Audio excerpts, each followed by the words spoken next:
Book 15th, Minerva.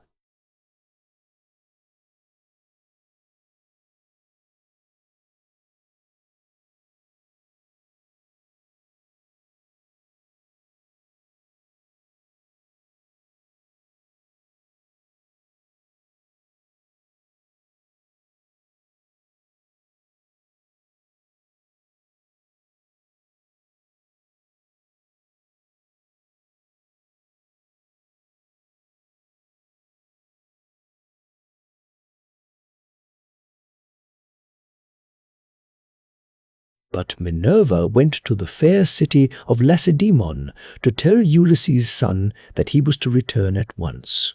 She found him and Pisistratus sleeping in the forecourt of Menelaus's house. Pisistratus was fast asleep, but Telemachus could get no rest all night for thinking of his unhappy father, so Minerva went close up to him and said, "Telemachus, you should not remain so far away from home any longer, nor leave your property with such dangerous people in your house. They will eat up everything you have among them, and you will have been on a fool's errand.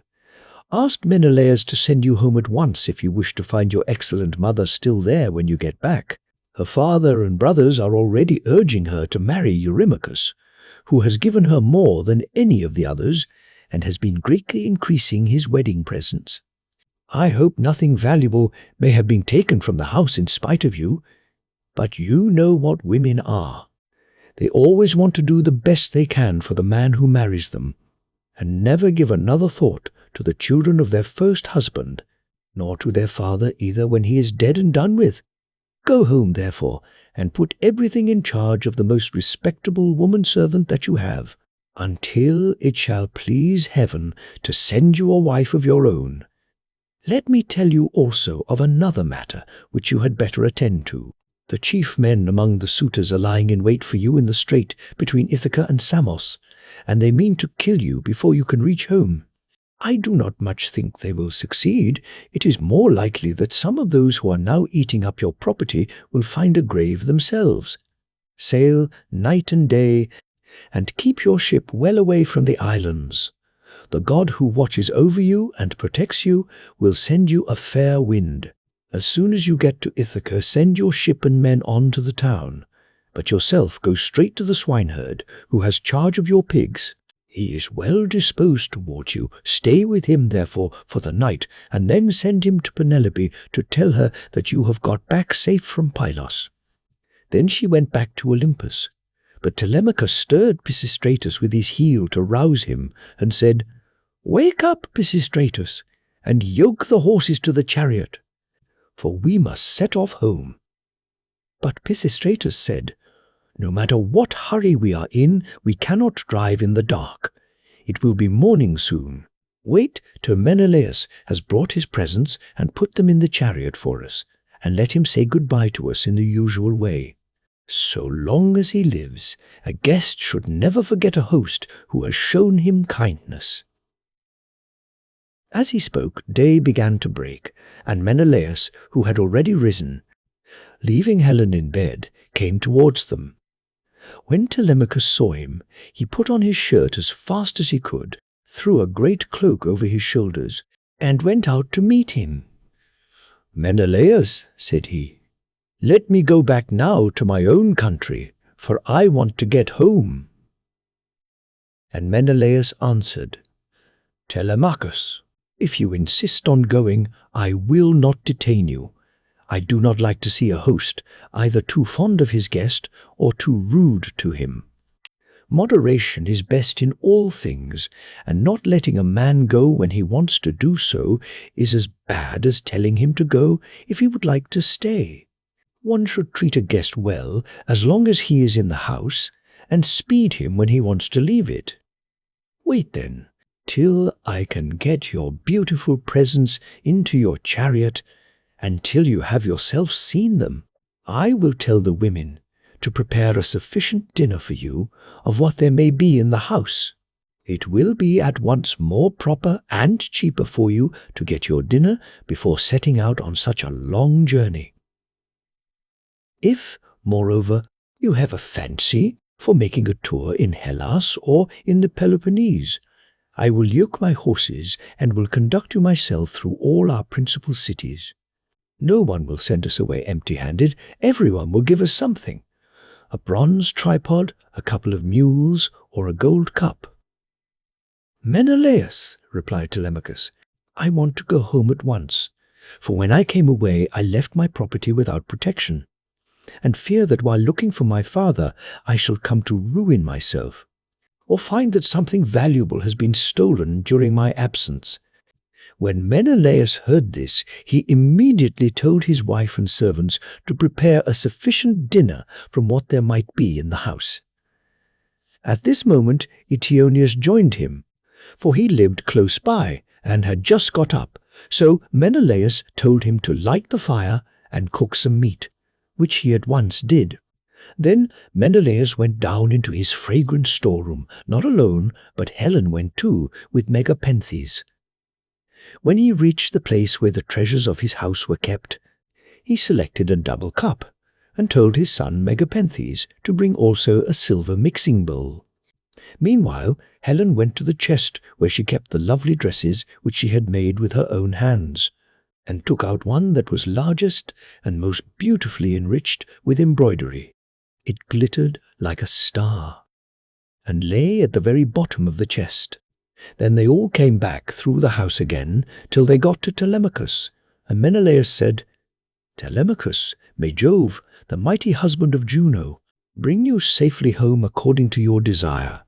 I will now present you with the finest and most precious piece of plate in all my house. It is a mixing bowl of pure silver, except the rim, which is inlaid with gold, and it is the work of Vulcan. Phedemus, king of the Sidonians, made me a present of it in the course of a visit that I paid him while I was on my return home. I should like to give it to you." With these words he placed the double cup in the hands of Telemachus, while Megapenthes brought the beautiful mixing bowl and set it before him. Hard by stood lovely Helen with the robe ready in her hand. "I too, my son," said she, "have something for you as a keepsake from the hand of Helen. It is for your bride to wear upon her wedding day. Till then, get your dear mother to keep it for you. Thus may you go back rejoicing to your own country and to your home." So saying, she gave the robe over to him, and he received it gladly.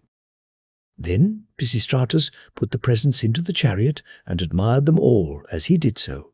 Presently Menelaus took Telemachus and Pisistratus into the house, and they both of them sat down to table. A maid-servant brought them water in a beautiful golden ewer, and poured it into a silver basin for them to wash their hands, and she drew a clean table beside them. An upper servant brought them bread, and offered them many good things of what there was in the house. Eteoneus carved the meat, and gave them each their portions, while Megapenthes poured out the wine. Then they laid their hands upon the good things that were before them. But as soon as they had had enough to eat and drink, Telemachus and Pisistratus yoked the horses and took their places in the chariot. They drove out through the inner gateway and under the echoing gatehouse of the outer court, and Menelaus came after them with a golden goblet of wine in his right hand, that they might make a drink offering before they set out. He stood in front of the horses and pledged them, saying, "Farewell to both of you. See that you tell Nestor how I have treated you, for he was as kind to me as any father could be while we Achaeans were fighting before Troy." "We will be sure, sir," answered Telemachus, "to tell him everything as soon as we see him. I wish I were as certain of finding Ulysses returned when I get back to Ithaca, that I might tell him of the very great kindness you have shown me, and of the many beautiful presents I am taking with me."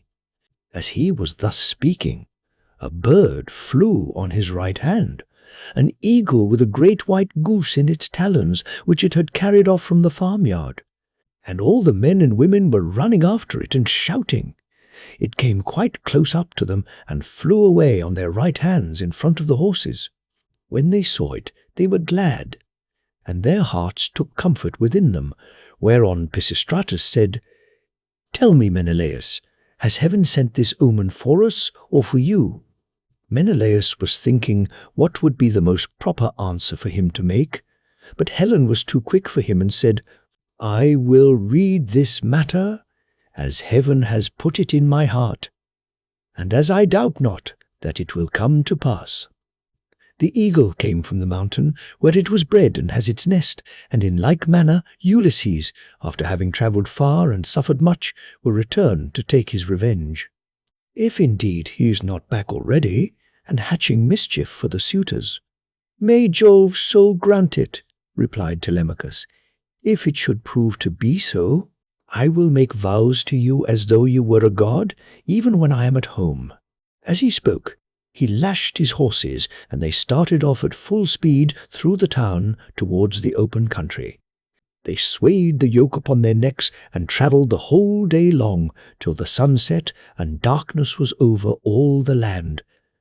Then they reached Pherae, where Diocles lived, who was son of Ortilochus, the son of Alpheus. There they passed the night and were treated hospitably. When the child of morning, rosy-fingered Dawn, appeared, they again yoked their horses in their places in the chariot. They drove out through the inner gateway and under the echoing gatehouse of the outer court. Then Pisistratus lashed his horses on, and they flew forward, nothing loath. Ere long they came to Pylos, and then Telemachus said, "Pisistratus, I hope you will promise to do what I am going to ask you. You know our fathers were old friends before us. Moreover, we are both of an age, and this journey has brought us together still more closely. Do not, therefore, take me past my ship, but leave me there. For if I go to your father's house, he will try to keep me in the warmth of his goodwill towards me, and I must go home at once." Pisistratus thought how he should do as he was asked, and in the end he deemed it best to turn his horses towards the ship, and put Menelaus's beautiful presents of gold and raiment in the stern of the vessel. Then he said, "Go on board at once, and tell your men to do so also before I can reach home to tell my father. I know how obstinate he is, and am sure he will not let you go. He will come down here to fetch you, and he will not go back without you. But he will be very angry." With this, he drove his goodly steeds back to the city of the Pylians, and soon reached his home. But Telemachus called the men together and gave his orders. "Now, my men," said he, "get everything in order on board the ship, and let us set out home." Thus did he speak, and they went on board even as he had said. But as Telemachus was thus busied, praying also, and sacrificing to Minerva in the ship's stern, there came to him a man from a distant country, a seer, who was flying from Argos because he had killed a man. He was descended from Melampus, who used to live in Pylos, the land of sheep. He was rich and owned a great house, but he was driven into exile by the great and powerful king Neleus. Neleus seized his goods and held them for a whole year, during which he was a close prisoner in the house of King Phylacus, and in much distress of mind, both on account of the daughter of Neleus, and because he was haunted by a great sorrow that dread Erinys had laid upon him. In the end, however, he escaped with his life, drove the cattle from Phyllis to Pylos, avenged the wrong that had been done him, and gave the daughter of Neleus to his brother. Then he left the country and went to Argos, where it was ordained that he should reign over much people. There he married, established himself, and had 2 famous sons, Antiphates and Mantius. Antiphates became father of Oicleus, and Oicleus of Amphiaraus, who was dearly loved both by Jove and by Apollo. But he did not live to old age, for he was killed in Thebes by reason of a woman's gifts. His sons were Alcmaeon and Amphilochus. Mantius, the other son of Melampus, was father to Polyphetes and Clytus. Aurora, throned in gold, carried off Clytus for his beauty's sake, that he might dwell among the immortals. But Apollo made Polyphetes the greatest seer in the whole world, now that Amphiaraus was dead. He quarrelled with his father and went to live in Hyperesia, where he remained and prophesied for all men. His son, Theoclymenus, it was who now came up to Telemachus as he was making drink offerings and praying in his ship. "Friend," said he, "now that I find you sacrificing in this place, I beseech you by your sacrifices themselves, and by the God to whom you make them, I pray you also by your own head and by those of your followers, tell me the truth, and nothing but the truth. Who and whence are you? Tell me also of your town and parents." Telemachus said, "I will answer you quite truly. I am from Ithaca, and my father is Ulysses, as surely as that he ever lived. But he has come to some miserable end. Therefore, I have taken this ship and got my crew together to see if I can hear any news of him, for he has been away a long time." "I too," answered Theoclymenus, "am an exile, for I have killed a man of my own race. He has many brothers and kinsmen in Argos, and they have great power among the Argives. I am flying to escape death at their hands, and am thus doomed to be a wanderer on the face of the earth. I am your suppliant. Take me, therefore, on board your ship that they may not kill me, for I know they are in pursuit." "I will not refuse you," replied Telemachus, "if you wish to join us. Come, therefore, and in Ithaca we will treat you hospitably according to what we have." On this he received Theoclymenus' spear and laid it down on the deck of the ship. He went on board and sat in the stern, bidding Theoclymenus sit beside him. Then the men let go the hawsers. Telemachus told them to catch hold of the ropes, and they made all haste to do so. They set the mast in its socket in the cross-plank, raised it, and made it fast with the forestays, and they hoisted their white sails with sheets of twisted ox-hide. Minerva sent them a fair wind that blew fresh and strong to take the ship on her course as fast as possible. Thus then they passed by Cruni and Chalcis. Presently the sun set, and darkness was over all the land. The vessel made a quick passage to Pheae, and thence on to Elis, where the Epeans rule. Telemachus then headed her for the flying islands, wondering within himself whether he should escape death or should be taken prisoner. Meanwhile, Ulysses and the swineherd were eating their supper in the hut, and the men supped with them. As soon as they had had to eat and drink, Ulysses began trying to prove the swineherd and see whether he would continue to treat him kindly, and ask him to stay on at the station or pack him off to the city. So he said, "Eumaeus, and all of you, tomorrow I want to go away and begin begging about the town, so as to be no more trouble to you or to your men. Give me your advice, therefore, and let me have a good guide to go with me and show me the way. I will go the round of the city begging as I needs must, to see if any one will give me a drink and a piece of bread.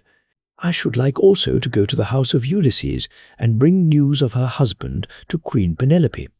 I could then go about among the suitors and see if out of all their abundance they will give me a dinner. I should soon make them an excellent servant in all sorts of ways. Listen and believe when I tell you that by the blessing of Mercury, who gives grace and good name to the works of all men, there is no one living who would make a more handy servant than I should, to put fresh wood on the fire, chop fuel, carve, cook, pour out wine, and do all those services that poor men have to do for their betters."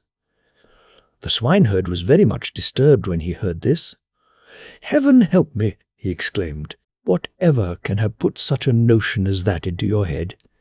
If you go near the suitors, you will be undone to a certainty, for their pride and insolence reach the very heavens. They would never think of taking a man like you for a servant. Their servants are all young men, well dressed, wearing good cloaks and shirts, with well-looking faces and their hair always tidy. The tables are kept quite clean and are loaded with bread, meat, and wine. Stay where you are. Then You are not in anybody's way. I do not mind your being here. No more do any of the others. And when Telemachus comes home, he will give you a shirt and cloak, and will send you wherever you want to go." Ulysses answered, "I hope you may be as dear to the gods as you are to me, for having saved me from going about and getting into trouble. There is nothing worse than being always on the tramp. Still, when men have once got low down in the world, they will go through a great deal on behalf of their miserable bellies. Since, however, you press me to stay here and await the return of Telemachus, tell me about Ulysses' mother and his father, whom he left on the threshold of old age when he set out for Troy. Are they still living, or are they already dead and in the house of Hades?" "I will tell you all about them," replied Eumaeus. "Laertes is still living, and prays heaven to let him depart peacefully in his own house, for he is terribly distressed about the absence of his son, and also about the death of his wife, which grieved him greatly and aged him more than anything else did. She came to an unhappy end through sorrow for her son. May no friend or neighbor who has dealt kindly by me come to such an end as she did. As long as she was still living, though she was always grieving, I used to like seeing her and asking her how she did, for she brought me up along with her daughter Kittimene, the youngest of her children. We were boy and girl together, and she made little difference between us. When, however, we both grew up, they sent Kittimene to Same and received a splendid dowry for her. As for me, my mistress gave me a good shirt and cloak with a pair of sandals for my feet, and sent me off into the country, but she was just as fond of me as ever. This is all over now. Still, it has pleased heaven to prosper my work in the situation which I now hold. I have enough to eat and drink, and can find something for any respectable stranger who comes here, but there is no getting a kind word or deed out of my mistress, for the house has fallen into the hands of wicked people. Servants want sometimes to see their mistress and have a talk with her. They like to have something to eat and drink at the house, and something, too, to take back with them into the country. This is what will keep servants in a good humor." Ulysses answered, "Then you must have been a very little fellow, Eumaeus, when you were taken so far away from your home and parents. Tell me, and tell me true, was the city in which your father and mother lived sacked and pillaged, or did some enemies carry you off when you were alone tending sheep or cattle, ship you off here and sell you for whatever your master gave them?" "Stranger," replied Eumaeus, "as regards your question, sit still, make yourself comfortable, drink your wine, and listen to me. The nights are now at their longest. There is plenty of time both for sleeping and sitting up talking together. You ought not to go to bed till bedtime.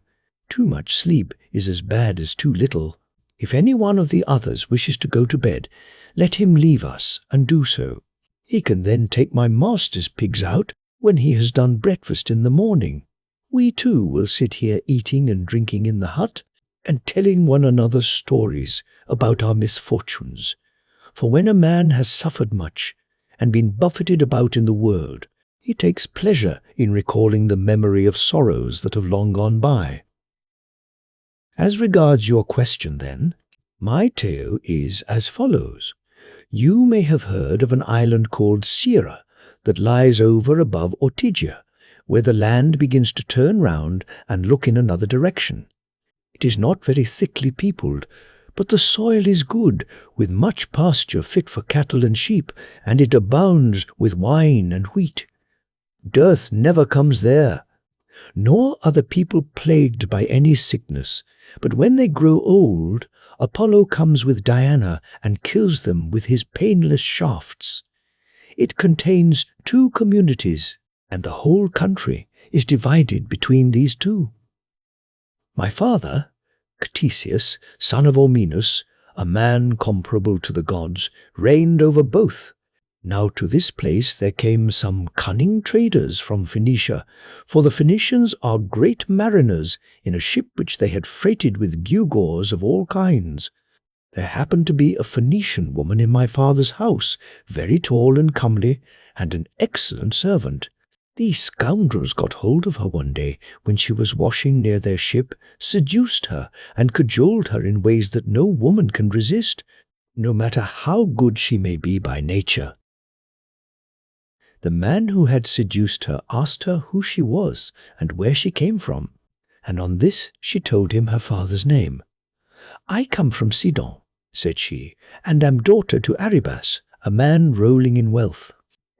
One day, as I was coming into the town from the country, some Taphian pirates seized me and took me here over the sea, where they sold me to the man who owns this house, and he gave them their price for me. The man who had seduced her then said, 'Would you like to come along with us to see the house of your parents and your parents themselves? They are both alive and are said to be well off.' 'I will do so gladly,' answered she, 'if you men will first swear me a solemn oath that you will do me no harm by the way.' They all swore as she told them, and when they had completed their oath, the woman said, 'Hush, and if any of your men meets me in the street or at well, do not let him speak to me, for fear someone should go and tell my master, in which case he would suspect something. He would put me in prison, and would have all of you murdered. Keep your own counsel, therefore. Buy your merchandise as fast as you can, and send me word when you have done loading. I will bring as much gold as I can lay my hands on. And there is something else also that I can do towards paying my fare. I am nurse to the son of the good man of the house, a funny little fellow just able to run about. I will carry him off in your ship, and you will get a great deal of money for him if you take him and sell him in foreign parts." On this she went back to the house. The Phoenicians stayed a whole year, till they had loaded their ship with much precious merchandise, and then, when they had got freight enough, they sent to tell the woman.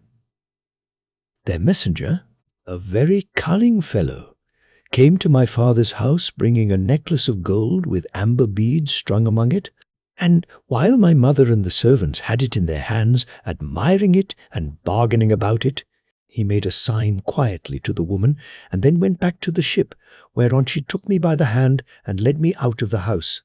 In the fore part of the house she saw the table set with the cups of guests who had been feasting with my father, as being in attendance on him.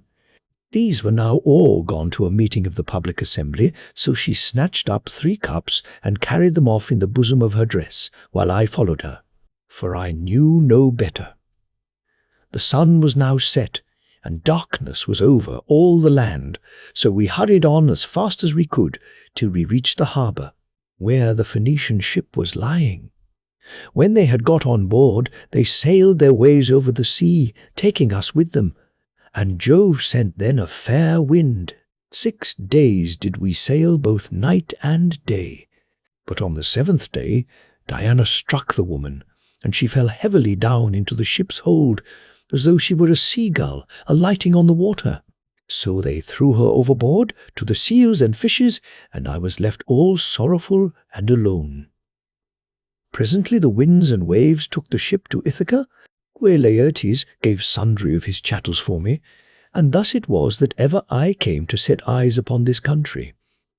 Ulysses answered, "Eumaeus, I have heard the story of your misfortunes with the most lively interest and pity, but Jove has given you good as well as evil. For in spite of everything you have a good master, who sees that you always have enough to eat and drink, and you lead a good life, whereas I am still going about begging my way from city to city." Thus did they converse, and they had only a very little time left for sleep, for it was soon daybreak.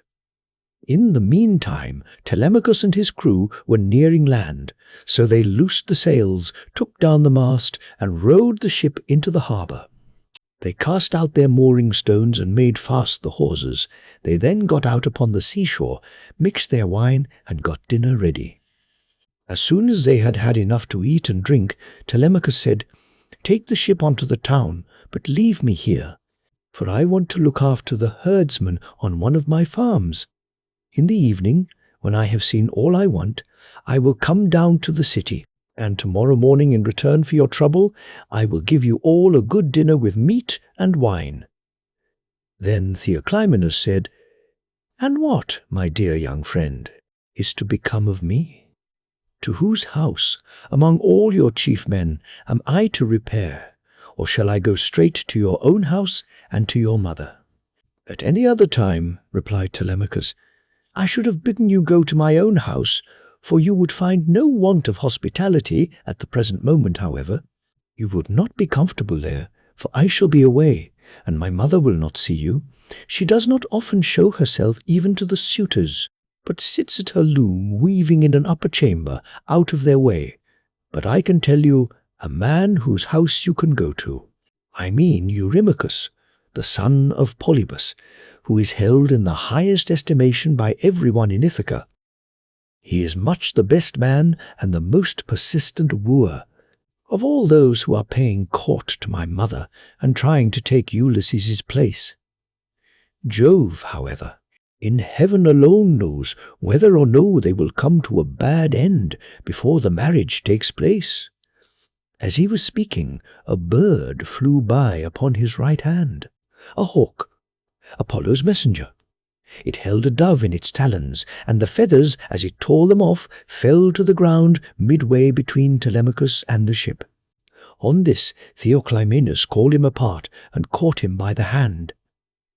"Telemachus," said he, "that bird did not fly on your right hand without having been sent there by some god. As soon as I saw it, I knew it was an omen. It means that you will remain powerful, and that there will be no house in Ithaca more royal than your own." "I wish it may prove so," answered Telemachus. "If it does, I will show you so much goodwill and give you so many presents that all who meet you will congratulate you." Then he said to his friend Piraeus, "Piraeus, son of Clytius, you have throughout shown yourself the most willing to serve me of all those who have accompanied me to Pylos. I wish you would take this stranger to your own house and entertain him hospitably till I can come for him." And Piraeus answered, "Telemachus, you may stay away as long as you please, but I will look after him for you, and he shall find no lack of hospitality." As he spoke, he went on board, and bade the others do so also, and loose the hawsers, so they took their places in the ship. But Telemachus bound on his sandals, and took a long and doughty spear, with a head of sharpened bronze, from the deck of the ship. Then they loosed the hawsers, thrust the ship off from land, and made on towards the city as they had been told to do, while Telemachus strode on as fast as he could, till he reached the homestead where his countless herds of swine were feeding, and where dwelt the excellent swineherd who was so devoted a servant to his master. Book 16. Ulysses reveals himself to Telemachus. Meanwhile, Ulysses and the swineherd had lit a fire in the hut, and were getting breakfast ready at daybreak, for they had sent the men out with the pigs. When Telemachus came up, the dogs did not bark, but fawned upon him. So Ulysses, hearing the sound of feet, and noticing that the dogs did not bark, said to Eumaeus, "Eumaeus, I hear footsteps. I suppose one of your men, or some one of your acquaintance, is coming here, for the dogs are fawning upon him and not barking." The words were hardly out of his mouth before his son stood at the door. Eumaeus sprang to his feet, and the bowls in which he was mixing wine fell from his hands as he made towards his master. He kissed his head and both his beautiful eyes, and wept for joy. A father could not be more delighted at the return of an only son, a child of his old age. After 10 years' absence in a foreign country, and after having gone through much hardship, He embraced him, kissed him all over, as though he had come back from the dead, and spoke fondly to him, saying, "So you are come, Telemachus, light of my eyes that you are. When I heard you had gone to Pylos, I made sure I was never going to see you any more. Come in, my dear child, and sit down, that I may have a good look at you now. You are home again. It is not very often. You come into the country to see us herdsmen. You stick pretty close to the town generally. I suppose you think it better to keep an eye on what the suitors are doing." "So be it, old friend," answered Telemachus, "but I am come now because I want to see you, and to learn whether my mother is still at her old home, or whether someone else has married her, so that the bed of Ulysses is without bedding and covered with cobwebs."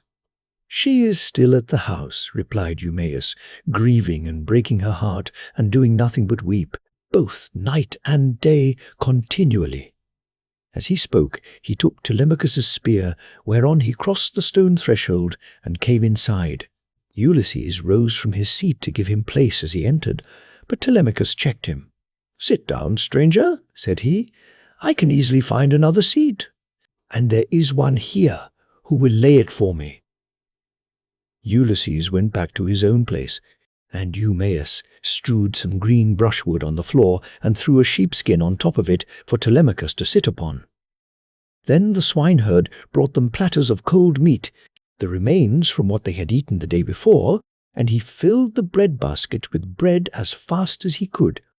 He mixed wine also in bowls of ivy wood, and took his seat facing Ulysses. Then they laid their hands on the good things that were before them, and as soon as they had had enough to eat and drink, Telemachus said to Eumaeus, "Old friend, where does this stranger come from? How did his crew bring him to Ithaca? And who were they? For assuredly he did not come here by land." To this you answered, "O swineherd Eumaeus, my son, I will tell you the real truth. He says he is a Cretan, and that he has been a great traveller. At this moment he is running away from a Thesprotian ship, and has taken refuge at my station. So I will put him into your hands. Do whatever you like with him, only remember that he is your suppliant." "I am very much distressed," said Telemachus, "by what you have just told me. How can I take this stranger into my house? I am as yet young, and am not strong enough to hold my own. If any man attacks me, my mother cannot make up her mind whether to stay where she is, and look after the house out of respect for public opinion and the memory of her husband, or whether the time is now come for her to take the best man of those who are wooing her, and the one who will make her the most advantageous offer. Still, as the stranger has come to your station, I will find him a cloak and shirt of good wear, with a sword and sandals, and will send him wherever he wants to go. Or, if you like, you can keep him here at the station, and I will send him clothes and food, that he may be no burden on you and on your men. But I will not have him go near the suitors, for they are very insolent, and are sure to ill-treat him in a way that would greatly grieve me.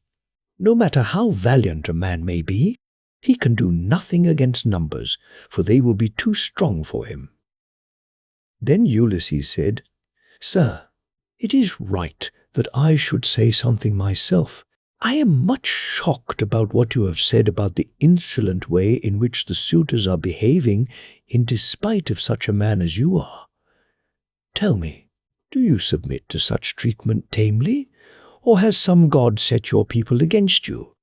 May you not complain of your brothers, for it is to these that a man may look for support, however great his quarrel may be.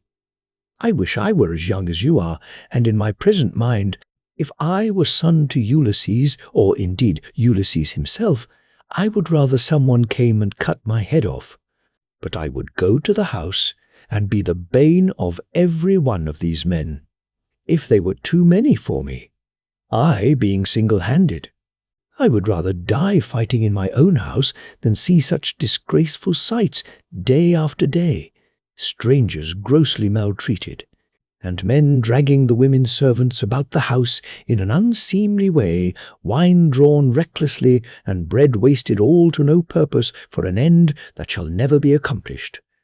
And Telemachus answered, I will tell you truly everything.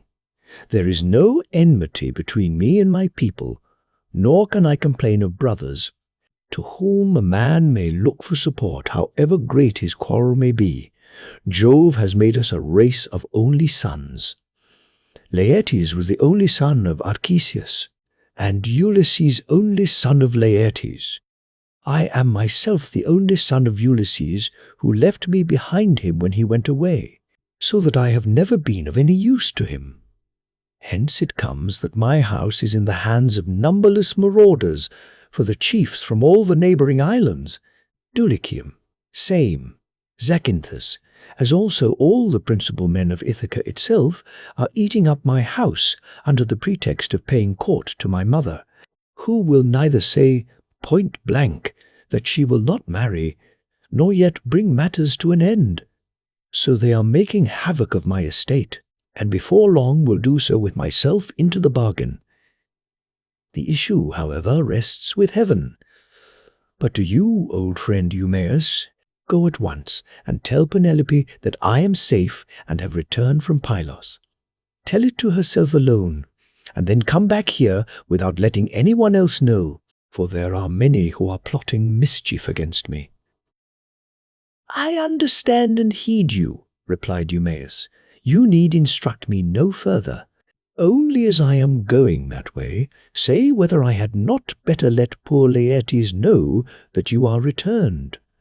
He used to superintend the work on his farm, in spite of his bitter sorrow about Ulysses, and he would eat and drink at will along with his servants.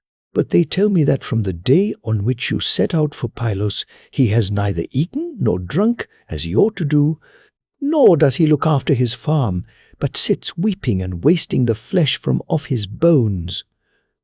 More's the pity, answered Telemachus. I am sorry for him, but we must leave him to himself just now. If people could have everything their own way, the first thing I should choose would be the return of my father. But go, and give your message, then make haste back again. And do not turn out of your way to tell Laertes. Tell my mother to send one of her women secretly with the news at once, and let him hear it from her. Thus did he urge the swineherd. Eumaeus, therefore, took his sandals, bound them to his feet, and started for the town. Minerva watched him well off the station, and then came up to it in the form of a woman, fair, stately, and wise. She stood against the side of the entry, and revealed herself to Ulysses, but Telemachus could not see her, and knew not that she was there. For the gods do not let themselves be seen by everybody. Ulysses saw her, and so did the dogs, for they did not bark, but went scared and whining off to the other side of the yards. She nodded her head and motioned to Ulysses with her eyebrows, whereon he left the hut and stood before her outside the main wall of the yards. Then she said to him, Ulysses, noble son of Laertes, it is now time for you to tell your son, do not keep him in the dark any longer, but lay your plans for the destruction of the suitors, and then make for the town. I will not be long in joining you, for I too am eager for the fray. As she spoke, she touched him with her golden wand. First, she threw a fair, clean shirt and cloak about his shoulders. Then she made him younger and of more imposing presence. She gave him back his colour, filled out his cheeks, and let his beard become dark again. Then she went away, and Ulysses came back inside the hut. His son was astounded when he saw him, and turned his eyes away for fear he might be looking upon a god. Stranger, said he, how suddenly you have changed from what you were a moment or two ago. You are dressed differently, and your colour is not the same. Are you some one or other of the gods that live in heaven? If so, be propitious to me till I can make you due sacrifice and offerings of wrought gold. Have mercy upon me. And Ulysses said, I am no god. Why should you take me for one? I am your father, on whose account you grieve and suffer so much at the hands of lawless men." As he spoke, he kissed his son, and a tear fell from his cheek onto the ground, for he had restrained all tears till now. But Telemachus could not yet believe that it was his father, and said, "You are not my father, but some god is flattering me with vain hopes that I may grieve the more hereafter. No mortal man could of himself contrive to do as you have been doing, and make yourself old and young at a moment's notice, unless a god were with him. A second ago you were old and all in rags, and now you are like some god come down from heaven." Ulysses answered, "Telemachus, you ought not to be so immeasurably astonished at my being really here. There is no other Ulysses who will come hereafter. Such as I am, it is I who, after long wandering and much hardship, have got home in the 20th year to my own country. What you wonder at is the work of the redoubtable goddess Minerva, who does with me whatever she will, for she can do what she pleases. At one moment she makes me like a beggar, and the next I am a young man with good clothes on my back. It is an easy matter for the gods who live in heaven to make any man look either rich or poor." As he spoke, he sat down, and Telemachus threw his arms about his father and wept. They were both so much moved that they cried aloud like eagles or vultures with crooked talons that had been robbed of their half-fledged young by peasants. Thus piteously did they weep, and the sun would have gone down upon their mourning if Telemachus had not suddenly said, "In what ship, my dear father? Did your crew bring you to Ithaca?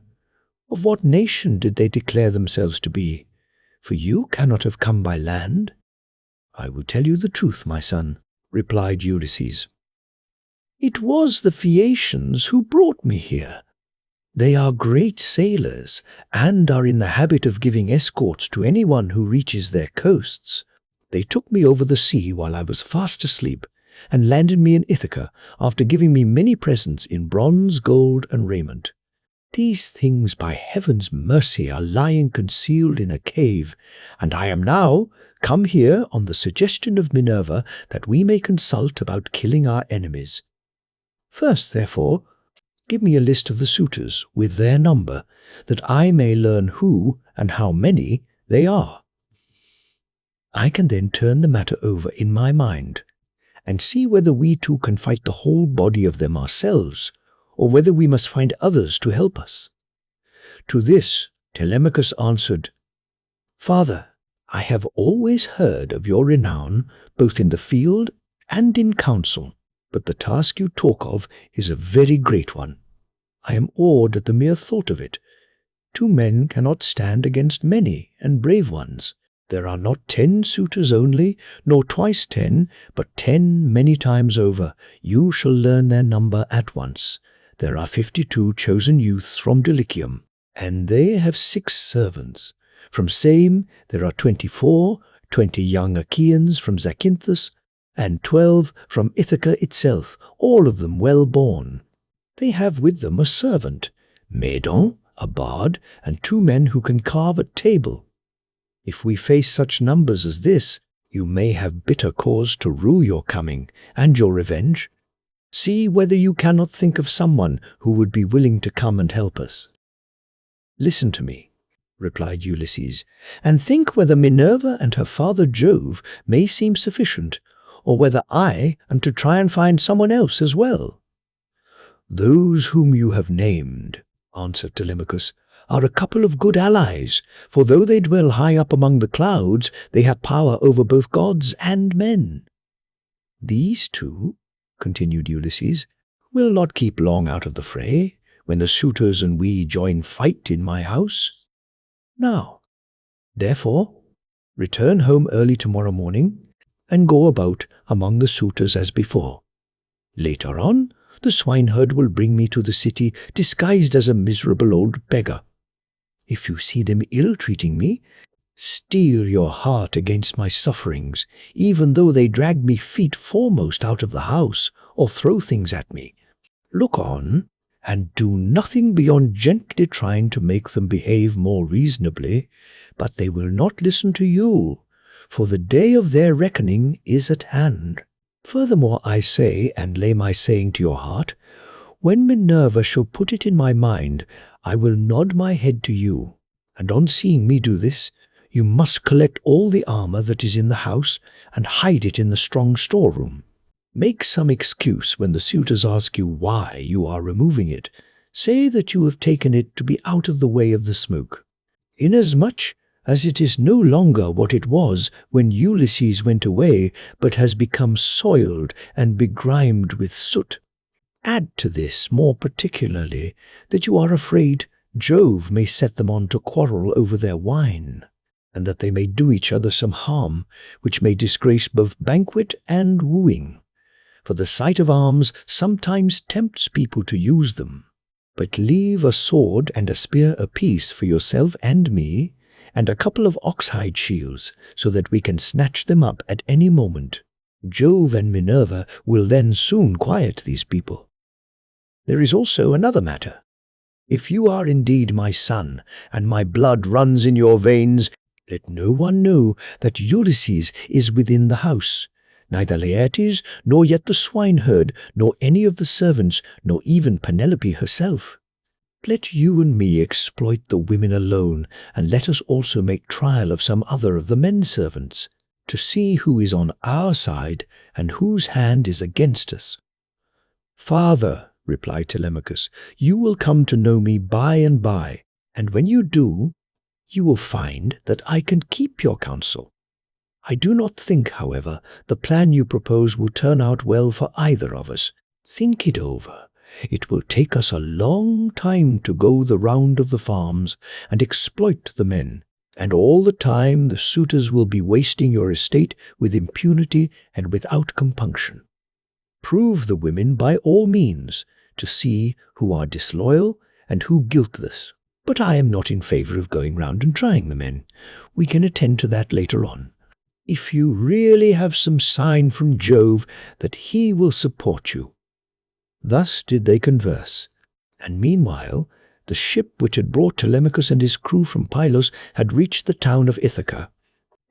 When they had come inside the harbour, they drew the ship onto the land. Their servants came and took their armour from them, and they left all the presents at the house of Plitius. Then they sent a servant to tell Penelope that Telemachus had gone into the country, but had sent the ship to the town to prevent her from being alarmed and made unhappy. This servant and Eumaeus happened to meet when they were both on the same errand of going to tell Penelope. When they reached the house, the servant stood up and said to the queen in the presence of the waiting women, "Your son, madam, is now returned from Pylos." But Eumaeus went close up to Penelope and said privately all that her son had bidden him tell her. When he had given his message, he left the house with its outbuildings and went back to his pigs again. The suitors were surprised and angry at what had happened, so they went outside the great wall that ran round the outer court and held a council near the main entrance. Eurymachus, son of Polybus, was the first to speak. "My friends," said he, "this voyage of Telemachus's is a very serious matter. We had made sure that it would come to nothing. Now, however, let us draw a ship into the water and get a crew together to send after the others and tell them to come back as fast as they can." He had hardly done speaking when Amphinomus turned in his place and saw the ship inside the harbour, with the crew lowering her sails and putting by their oars, so he laughed, and said to the others, "We need not send them any message, for they are here. Some god must have told them, or else they saw the ship go by, and could not overtake her." On this they rose and went to the waterside. The crew then drew the ship on shore, their servants took their armour from them, and they went up in a body to the place of assembly. But they would not let anyone, old or young, sit along with them. And Antinous, son of Eupethes, spoke first. "Good heavens," said he, "see how the gods have saved this man from destruction." We kept a succession of scouts upon the headlands all day long, And when the sun was down, we never went on shore to sleep, but waited in the ship all night till morning in the hope of capturing and killing him. But some god has conveyed him home in spite of us. Let us consider how we can make an end of him. He must not escape us. Our affair is never likely to come off while he is alive, for he is very shrewd, and public feeling is by no means all on our side. We must make haste before he can call the Achaeans in assembly. He will lose no time in doing so, for he will be furious with us, and will tell all the world how we plotted to kill him, but failed to take him. The people will not like this when they come to know of it. We must see that they do us no hurt, nor drive us from our own country into exile. Let us try and lay hold of him, either on his farm away from the town, or on the road hither. Then we can divide up his property amongst us, and let his mother and the man who marries her have the house.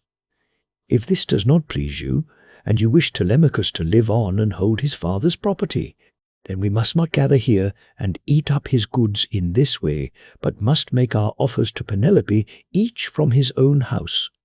And she can marry the man who will give the most for her, and whose lot it is to win her." They all held their peace until Amphinomus rose to speak. He was the son of Nisus, who was son to King Aretius, and he was foremost among all the suitors from the wheat-growing and well-grassed island of Dulichium. His conversation, moreover, was more agreeable to Penelope than that of any of the other suitors, for he was a man of good natural disposition. "My friends," said he, speaking to them plainly and in all honesty, "I am not in favor of killing Telemachus. It is a heinous thing to kill one who is of noble blood. Let us first take counsel of the gods, and if the oracles of Jove advise it, I will both help to kill him myself, and will urge everyone else to do so. But if they dissuade us, I would have you hold your hands." Thus did he speak, and his words pleased them well. So they rose forthwith and went to the house of Ulysses, where they took their accustomed seats. Then Penelope resolved that she would show herself to the suitors. She knew of the plot against Telemachus, for the servant Medon had overheard their counsels and had told her. She went down, therefore, to the court attended by her maidens, and when she reached the suitors, she stood by one of the bearing posts supporting the roof of the cloister, holding a veil before her face, and rebuked Antinous, saying, "Antinous, insolent and wicked schemer, they say you are the best speaker and counsellor of any man your own age in Ithaca, but you are nothing of the kind. Madman, why should you try to compass the death of Telemachus, and take no heed of suppliants whose witness is Jove himself? It is not right for you to plot thus against one another. Do you not remember how your father fled to this house in fear of the people, who were enraged against him for having gone with some Taphian pirates and plundered the Thesprotians who were at peace with us? They wanted to tear him in pieces and eat up everything he had, but Ulysses stayed their hands, although they were infuriated, and now you devour his property without paying for it, and break my heart by wooing his wife and trying to kill his son. Leave off doing so, and stop the others also." To this Eurymachus son of Polybus answered, "Take heart, Queen Penelope, daughter of Icarius, and do not trouble yourself about these matters. The man is not yet born, nor never will be, who shall lay hands upon your son Telemachus, while I yet live to look upon the face of the earth. I say, and it shall surely be, that my spear shall be reddened with his blood. For many a time has Ulysses taken me on his knees, held wine up to my lips to drink, and put pieces of meat into my hands. Therefore Telemachus is much the dearest friend I have, and has nothing to fear from the hands of us suitors. Of course, if death comes to him from the gods, he cannot escape it." He said this to quiet her, but in reality he was plotting against Telemachus. Then Penelope went upstairs again and mourned her husband till Minerva shed sleep over her eyes. In the evening Eumaeus got back to Ulysses and his son, who had just sacrificed a young pig of a year old and were helping one another to get supper ready. Minerva therefore came up to Ulysses, turned him into an old man with a stroke of her wand, and clad him in his old clothes again, for fear that the swineherd might recognize him and not keep the secret, but go and tell Penelope. Telemachus was the first to speak. "So you have got back, Eumaeus," said he. "What is the news of the town? Have the suitors returned, or are they still waiting over yonder to take me on my way home?" "I did not think of asking about that," replied Eumaeus. "When I was in the town, I thought I would give my message and come back as soon as I could. I met a man sent by those who had gone with you to Pylos, and he was the first to tell the news to your mother. But I can say what I saw with my own eyes. I had just got on to the crest of the hill of Mercury above the town when I saw a ship coming into harbour with a number of men in her.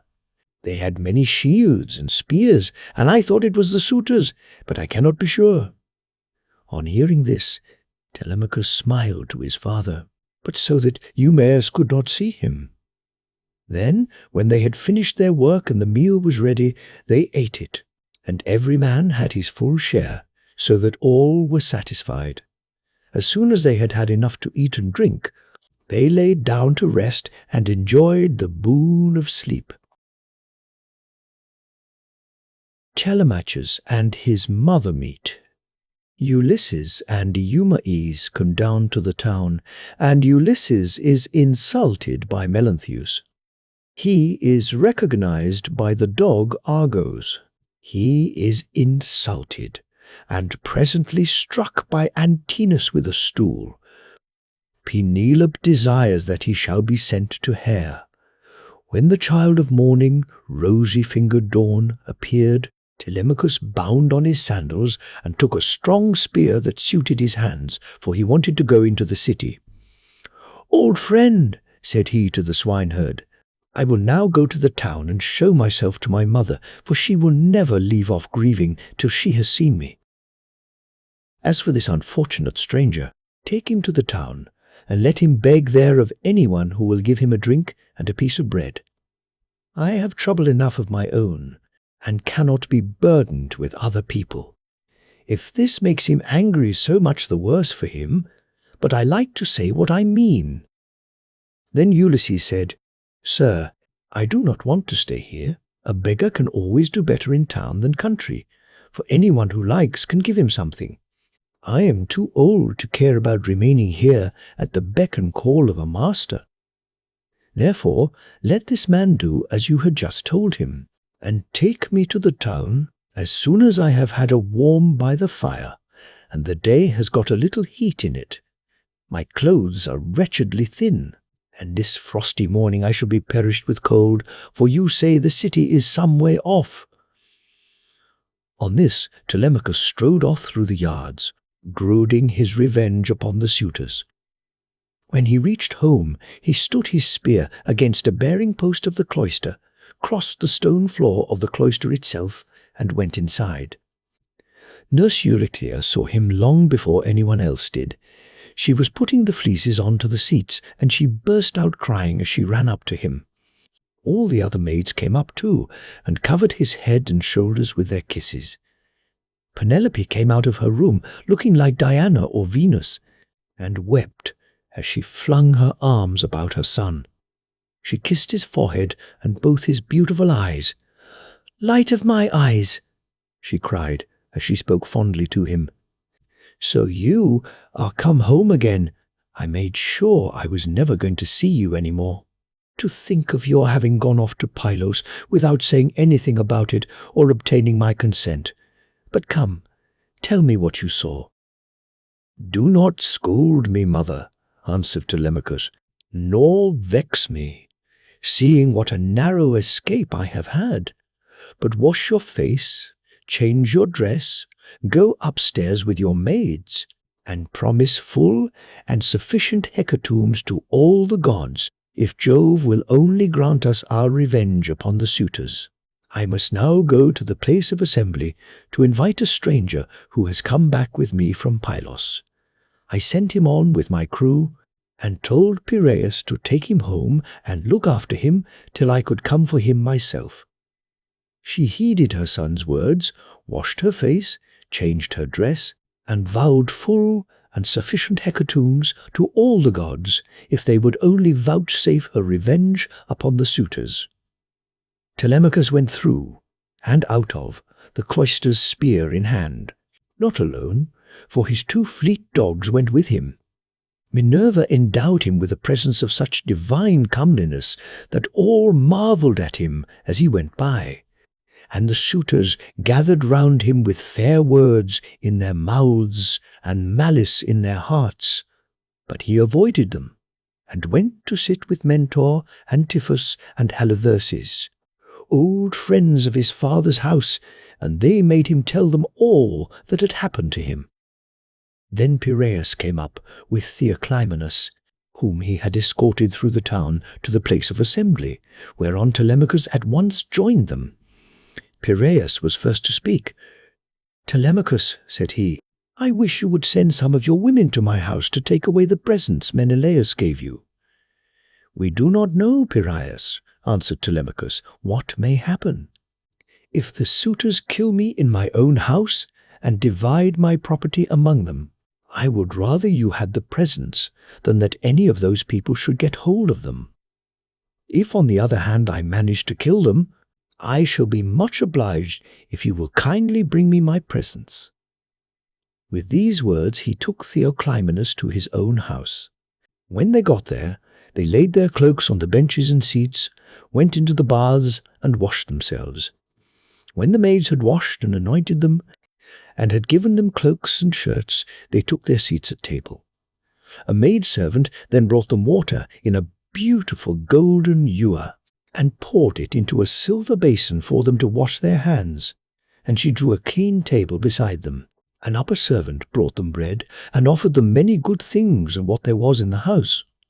Opposite them sat Penelope, reclining on a couch by one of the bearing posts of the cloister, and spinning.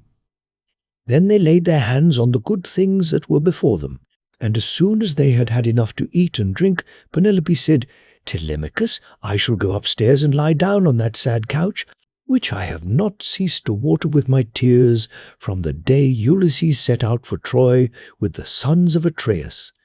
You failed, however, to make it clear to me before the suitors came back to the house whether or no you had been able to hear anything about the return of your father." "I will tell you then, truth," replied her son. "We went to Pylos and saw Nestor, who took me to his house and treated me as hospitably as though I were a son of his own who had just returned after a long absence. So also did his sons. But he said he had not heard a word from any human being about Ulysses, whether he was alive or dead. He sent me, therefore, with a chariot and horses to Menelaus. There I saw Helen, for whose sake so many, both Argives and Trojans, were in heaven's wisdom doomed to suffer. Menelaus asked me what it was that had brought me to Lacedaemon, and I told him the whole truth, whereon he said, "So, then, these cowards would usurp a brave man's bed? A hind might as well lay her new-born young in the lair of a lion, and then go off to feed in the forest or in some grassy dell. The lion, when he comes back to his lair, will make short work with the pair of them, and so will Ulysses with these suitors. By Father Jove, Minerva, and Apollo, if Ulysses is still the man that he was when he wrestled with Philomelides in Lesbos, and threw him so heavily that all the Greeks cheered him, if he is still such, and were to come near these suitors, they would have a short shrift and a sorry wedding. As regards your question, however, I will not prevaricate nor deceive you, but what the old man of the sea told me, so much will I tell you in full. He said he could see Ulysses on an island, sorrowing bitterly in the house of the nymph Calypso, who was keeping him prisoner. And he could not reach his home, for he had no ships nor sailors to take him over the sea. This was what Menelaus told me, and when I had heard his story, I came away. The gods then gave me a fair wind, and soon brought me safe home again." With these words he moved the heart of Penelope. Then Theoclymenus said to her, "Madam, wife of Ulysses, Telemachus does not understand these things. Listen therefore to me, for I can divine them surely, and will hide nothing from you. May Jove, the King of Heaven, be my witness, and the rites of hospitality with that hearth of Ulysses to which I now come, that Ulysses himself is even now in Ithaca, and, either going about the country or staying in one place, is inquiring into all these evil deeds and preparing a day of reckoning for the suitors. I saw an omen when I was on the ship, which meant this, and I told Telemachus about it." "May it be even so," answered Penelope. "If your words come true, you shall have such gifts and such goodwill from me that all who see you shall congratulate you." Thus did they converse. Meanwhile the suitors were throwing discs, or aiming with spears at a mark on the levelled ground in front of the house, and behaving with all their old insolence.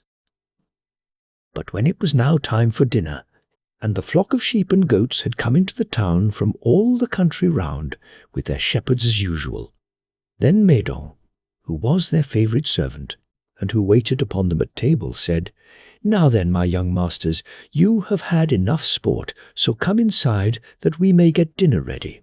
Dinner is not a bad thing at dinner time." They left their sports as he told them, and when they were within the house, they laid their cloaks on the benches and seats inside, and then sacrificed some sheep, goats, pigs, and a heifer, all of them fat and well grown.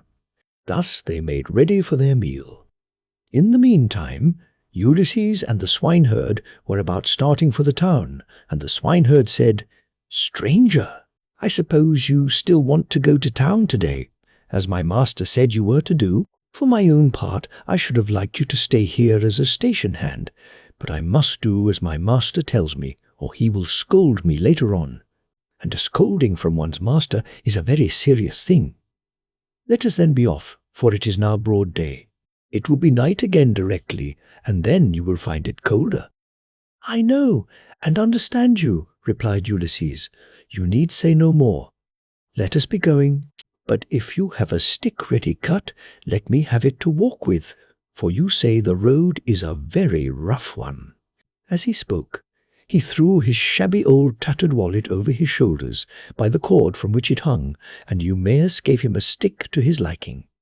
The two then started, leaving the station in charge of the dogs and herdsmen who remained behind. The swineherd led the way, and his master followed after, looking like some broken-down old tramp as he leaned upon his staff, and his clothes were all in rags. When they had got over the rough steep ground and were nearing the city, they reached the fountain from which the citizens drew their water. This had been made by Ithacus, Neritus, and Polyctor. There was a grove of water-loving poplars planted in a circle all round it, and the clear, cold water came down to it from a rock high up, while above the fountain there was an altar to the nymphs, at which all wayfarers used to sacrifice. Here Melanthius, son of Dolius, overtook them as he was driving down some goats, the best in his flock, for the suitors' dinner, and there were 2 shepherds with him. When he saw Eumaeus and Ulysses, he reviled them with outrageous and unseemly language, which made Ulysses very angry. "There you go," cried he, "and a precious pair you are. See how heaven brings birds of the same feather to one another. Where, pray, master swineherd, are you taking this poor miserable object? It would make anyone sick to see such a creature at table.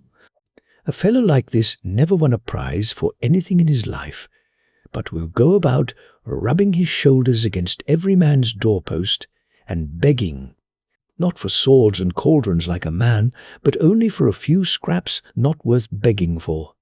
If you would give him to me for a hand on my station, he might do to clean out the folds, or bring a bit of sweet feed to the kids, and he could fatten his thighs as much as he pleased on way. But he has taken to bad ways, and will not go about any kind of work. He will do nothing but beg victuals all the town over to feed his insatiable belly. I say, therefore, and it shall surely be, if he goes near Ulysses' house, he will get his head broken by the stools they will fling at him, till they turn him out.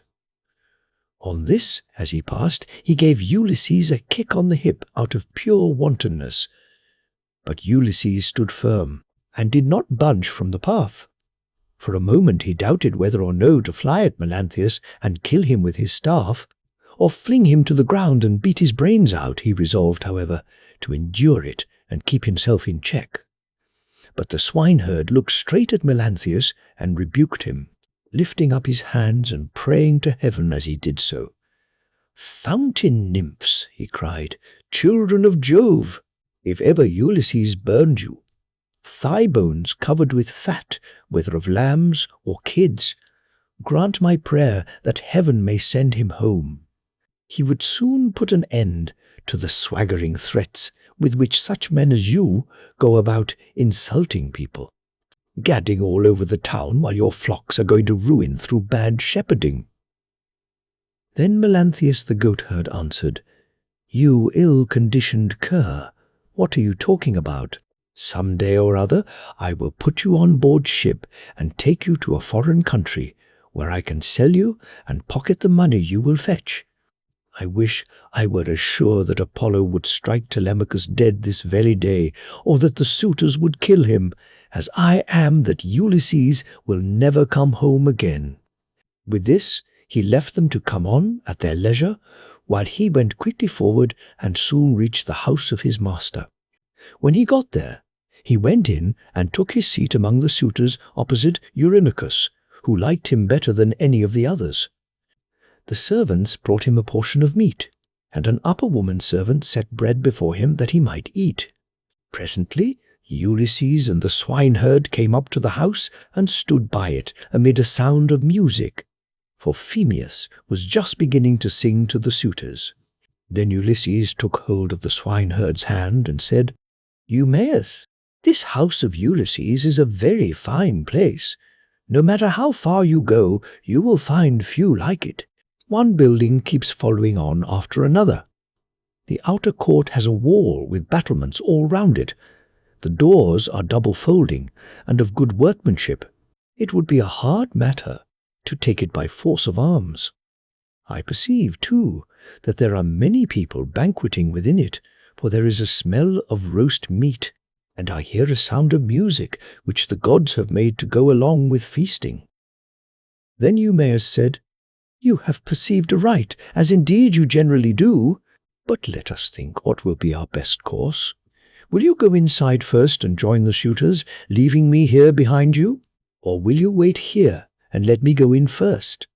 But do not wait long, or someone may see you loitering about outside and throw something at you. Consider this matter, I pray you." And Ulysses answered, "I understand and heed. Go in first and leave me here where I am. I am quite used to being beaten and having things thrown at me. I have been so much buffeted about in war and by sea that I am case-hardened, and this too may go with the rest. But a man cannot hide away the cravings of a hungry belly. This is an enemy which gives much trouble to all men. It is because of this that ships are fitted out to sail the seas and to make war upon other people." As they were thus talking, a dog that had been lying asleep raised his head and pricked up his ears. This was Argos, whom Ulysses had bred before setting out for Troy, but he had never had any work out of him. In the old days he used to be taken out by the young men when they went hunting wild goats or deer or hares, but now that his master was gone, he was lying neglected on the heaps of mule and cow dung that lay in front of the stable doors till the men should come. and draw it away to manure the great clothes, and he was full of fleas. As soon as he saw Ulysses standing there, he dropped his ears and wagged his tail. But he could not get close up to his master. When Ulysses saw the dog on the other side of the yard, he dashed a tear from his eyes without Eumaeus seeing it, and said, "Eumaeus, what a noble hound that is over yonder on the manure heap! His build is splendid. Is he as fine a fellow as he looks? Or is he only one of those dogs that come begging about a table and are kept merely for show?" "This hound," answered Eumaeus, "belonged to him who has died in a far country. If he were what he was when Ulysses left for Troy, he would soon show you what he could do. There was not a wild beast in the forest that could get away from him when he was once on its tracks. But now he has fallen on evil times, for his master is dead and gone, and the women take no care of him. Servants never do their work when their master's hand is no longer over them. For Jove takes half the goodness out of a man when he makes a slave of him." As he spoke, he went inside the buildings to the cloister where the suitors were. But Argos died as soon as he had recognized his master. Telemachus saw Eumaeus long before anyone else did, and beckoned him to come and sit beside him. So he looked about, and saw a seat lying near where the carver sat, serving out their portions to the suitors. He picked it up, brought it to Telemachus's table, and sat down opposite him. Then the servant brought him his portion, and gave him bread from the bread basket. Immediately afterwards Ulysses came inside, looking like a poor miserable old beggar, leaning on his staff, and with his clothes all in rags. He sat down upon the threshold of ash wood just inside the doors leading from the outer to the inner court, and against a bearing post of cypress wood which the carpenter had skilfully planed and had made to join truly with rule and line. Telemachus took a whole loaf from the bread basket, with as much meat as he could hold in his 2 hands, and said to Eumaeus, "Take this to the stranger, and tell him to go the round of the suitors and beg from them. A beggar must not be shamefaced." So Eumaeus went up to him and said, "Stranger, Telemachus sends you this, and says you are to go the round of the suitors begging, for beggars must not be shamefaced." Ulysses answered, "May King Jove grant all happiness to Telemachus, and fulfill the desire of his heart." Then with both hands he took what Telemachus had sent him, and laid it on the dirty old wallet at his feet. He went on eating it while the bard was singing, and had just finished his dinner as he left off. The suitors applauded the bard, whereon Minerva went up to Ulysses and prompted him to beg pieces of bread from each one of the suitors, that he might see what kind of people they were, and tell the good from the bad. But come, what might she was not going to save a single one of them. Ulysses, therefore, went on his round, going from left to right, and stretched out his hands to beg as though he were a real beggar. Some of them pitied him and were curious about him, asking one another who he was and where he came from. Whereon the goatherd Melanthius said, "Suitors of my noble mistress, I can tell you something about him, for I have seen him before. The swineherd brought him here, but I know nothing about the man himself, nor where he comes from." On this, Antinous began to abuse the swineherd. "You precious idiot," he cried, "what have you brought this man to town for? Have we not tramps and beggars enough already to pester us as we sit at meat? Do you think it a small thing that such people gather here to waste your master's property? And must you needs bring this man as well?" And Eumaeus answered, "Antinous, your birth is good, but your words evil. It was no doing of mine that he came here. Who is likely to invite a stranger from a foreign country, unless it be one of those who can do public service as a seer, a healer of hurts, a carpenter, or a bard who can charm us with his singing? Such men are welcome all the world over, but no one is likely to ask a beggar who will only worry him. You are always harder on Ulysses' servants than any of the other suitors are, and above all on me. But I do not care so long as Telemachus and Penelope are alive and here." But Telemachus said, "Hush! Do not answer him. Antinous has the bitterest tongue of all the suitors, and he makes the others worse." Then turning to Antinous, he said, "Antinous, you take as much care of my interests as though I were your son. Why should you want to see this stranger turned out of the house? Heaven forbid. Take something and give it him yourself. I do not grudge it. I bid you take it. Never mind my mother, nor any of the other servants in the house. But I know you will not do what I say, for you are more fond of eating things yourself than of giving them to other people."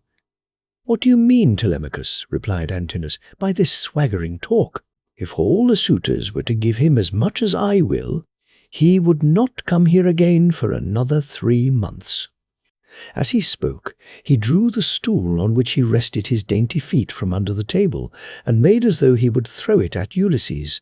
But the other suitors all gave him something, and filled his wallet with bread and meat. He was about, therefore, to go back to the threshold and eat what the suitors had given him. But he first went up to Antinous and said, "Sir, give me something. You are not surely the poorest man here. You seem to be a chief, foremost among them all, therefore you should be the better giver, and I will tell far and wide of your bounty. I too was a rich man once, and had a fine house of my own. In those days I gave to many a tramp, such as I now am, no matter who he might be, nor what he wanted. I had any number of servants, and all the other things which people have who live well and are accounted wealthy, but it pleased Jove to take all away from me. He sent me with a band of roving robbers to Egypt. It was a long voyage, and I was undone by it. I stationed my ships in the river Aegyptus, and bade my men stay by them and keep guard over them, while I sent out scouts to reconnoitre from every point of vantage. But the men disobeyed my orders, took to their own devices, and ravaged the land of the Egyptians, killing the men, and taking their wives and children captives. The alarm was soon carried to the city, and when they heard the war cry, the people came out at daybreak till the plain was filled with soldiers, horse and foot, and with the gleam of armor. Then Jove spread panic among my men, and they would no longer face the enemy, for they found themselves surrounded. The Egyptians killed many of us, and took the rest alive to do forced labor for them. As for myself, they gave me to a friend who met them, to take to Cyprus, Demeter by name, son of Iasus, who was a great man in Cyprus. Thence I am come hither in a state of great misery." Then Antinous said, "What god can have sent such a pestilence to plague us during our dinner? Get out into the open part of the court, or I will give you Egypt and Cyprus over again for your insolence and importunity. You have begged of all the others, and they have given you lavishly, for they have abundance round them, and it is easy to be free with other people's property when there is plenty of it." On this Ulysses began to move off, and said, "Your looks, my fine sir, are better than your breeding. If you were in your own house, you would not spare a poor man so much as a pinch of salt. For though you are in another man's, and surrounded with abundance, you cannot find it in you to give him even a piece of bread." This made Antinous very angry, and he scowled at him, saying, "You shall pay for this before you get clear of the court." With these words he threw a footstool at him, and hit him on the right shoulder blade near the top of his back. Ulysses stood firm as a rock, and the blow did not even stagger him, but he shook his head in silence as he brooded on his revenge. Then he went back to the threshold and sat down there, laying his well-filled wallet at his feet. "Listen to me," he cried. "You suitors of Queen Penelope, that I may speak even as I am minded. A man knows neither ache nor pain if he gets hit while fighting for his money, or for his sheep, or his cattle. And even so, Antinous has hit me while in the service of my miserable belly, which is always getting people into trouble. Still, if the poor have gods and avenging deities at all, I pray them that Antinous may come to a bad end before his marriage. Sit where you are, and eat your victuals in silence, or be off elsewhere, shouted Antinous. If you say more, I will have you dragged hand and foot through the courts, and the servants shall flay you alive. The other suitors were much displeased at this, and one of the young men said, Antinous, you did ill in striking that poor wretch of a tramp. It will be worse for you if he should turn out to be some god. And we know the gods go about disguised in all sorts of ways as people from foreign countries, and travel about the world to see who do amiss and who righteously. Thus said the suitors, but Antinous paid them no heed. Meanwhile, Telemachus was furious about the blow that had been given to his father, and though no tear fell from him, he shook his head in silence and brooded on his revenge. Now, when Penelope heard that the beggar had been struck in the banqueting cloister, she said before her maids, Would that Apollo would so strike you, Antinous? And her waiting woman Eurynome answered, If our prayers were answered, not one of the suitors would ever again see the sun rise. Then Penelope said, Nurse, I hate every single one of them, for they mean nothing but mischief, but I hate Antinous like the darkness of death itself. A poor, unfortunate tramp has come begging about the house for sheer want. Everyone else has given him something to put in his wallet, but Antinous has hit him on the right shoulder blade with a footstool. Thus did she talk with her maids as she sat in her own room, and in the meantime Ulysses was getting his dinner. Then she called for the swineherd and said, Eumaeus, go and tell the stranger to come here. I want to see him and ask him some questions.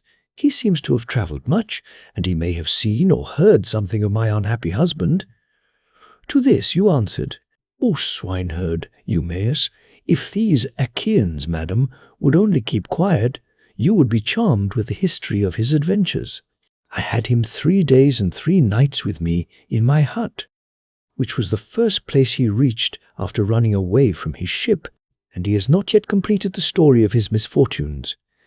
If he had been the most heaven-taught minstrel in the whole world, on whose lips all hearers hang entranced, I could not have been more charmed as I sat in my hut and listened to him. He says there is an old friendship between his house and that of Ulysses, and that he comes from Crete, where the descendants of Minos live, after having been driven hither and thither by every kind of misfortune. He also declares that he has heard of Ulysses as being alive and near at hand among the Thesprotians, and that he is bringing great wealth home with him. Call him here. Then, said Penelope, that I too may hear his story. As for the suitors, let them take their pleasure indoors or out as they will, for they have nothing to fret about. Their corn and wine remain unwasted in their houses, with none but servants to consume them, while they keep hanging about our house day after day, sacrificing our oxen, sheep, and fat goats for their banquets, and never giving so much as a thought to the quantity of wine they drink. No estate can stand such recklessness, for we have now no Ulysses to protect us. If he were to come again, he and his son would soon have their revenge. As she spoke, Telemachus sneezed so loudly that the whole house resounded with it. Penelope laughed when she heard this, and said to Eumaeus, Go and call the stranger. Did you not hear how my son sneezed just as I was speaking? This can only mean that all the suitors are going to be killed, and that not one of them shall escape. Furthermore, I say, and lay my saying to your heart, If I am satisfied that the stranger is speaking the truth, I shall give him a shirt and cloak of good wear." When Eumaeus heard this, he went straight to Ulysses and said, "Father stranger, my mistress Penelope, mother of Telemachus, has sent for you. She is in great grief, but she wishes to hear anything you can tell her about her husband. And if she is satisfied that you are speaking the truth, she will give you a shirt and cloak, which are the very things that you are most in want of. As for bread, you can get enough of that to fill your belly, by begging about the town, and letting those give that will." "I will tell Penelope," answered Ulysses, "nothing but what is strictly true. I know all about her husband, and have been partner with him in affliction. But I am afraid of passing through this crowd of cruel suitors, for their pride and insolence reach heaven. Just now, moreover, as I was going about the house without doing any harm, a man gave me a blow that hurt me very much. But neither Telemachus nor anyone else defended me. Tell Penelope, therefore, to be patient and wait till sundown. Let her give me a seat close up to the fire, for my clothes are worn very thin. You know they are, for you have seen them ever since I first asked you to help me. She can then ask me about the return of her husband." The swineherd went back when he heard this, and Penelope said as she saw him cross the threshold, "Why do you not bring him here, Eumaeus? Is she afraid that someone will ill-treat him, or is she shy of coming inside the house at all? Beggars should not be shamefaced." To this you answered, "O swineherd Eumaeus, the stranger is quite reasonable. He is avoiding the suitors and is only doing what anyone else would do. He asks you to wait till sundown, and it will be much better, madam, that you should have him all to yourself when you can hear him and talk to him as you will." "The man is no fool," answered Penelope. "It would very likely be as he says, for there are no such abominable people in the whole world as these men are." When she had done speaking, Eumaeus went back to the suitors, for he had explained everything. Then he went up to Telemachus and said in his ear so that none could overhear him, "My dear sir, I will now go back to the pigs to see after your property and my own business. You will look to what is going on here, but above all be careful to keep out of danger, for there are many who bear you ill will. May Jove bring them to a bad end before they do us a mischief." "Very well," replied Telemachus. "Go home when you have had your dinner, and in the morning come here with the victims we are to sacrifice for the day. Leave the rest to heaven and me." On this, Eumaeus took his seat again, and when he had finished his dinner, he left the courts and the cloister with the men at table and went back to his pigs. As for the suitors, they presently began to amuse themselves with singing and dancing, for it was now getting on towards evening. The fight with Iris. Ulysses warns Amphinomus. Penelope gets presents from the suitors. The braziers. Ulysses rebukes Eurymachus. Now there came a certain common tramp who used to go begging all over the city of Ithaca, and was notorious as an incorrigible glutton and drunkard. This man had no strength nor stay in him, but he was a great hulking fellow to look at. His real name, the one his mother gave him, was Aeneas, but the young men of the place called him Iris, because he used to run errands for anyone who would send him. As soon as he came, he began to insult Ulysses and to try and drive him out of his own house. "Be off, old man," he cried from the doorway, "or you shall be dragged out neck and heels. Do you not see that they are all giving me the wink and wanting me to turn you out by force? Only I do not like to do so. Get up then and go of yourself, or we shall come to blows." Ulysses frowned on him and said, "My friend, I do you no manner of harm.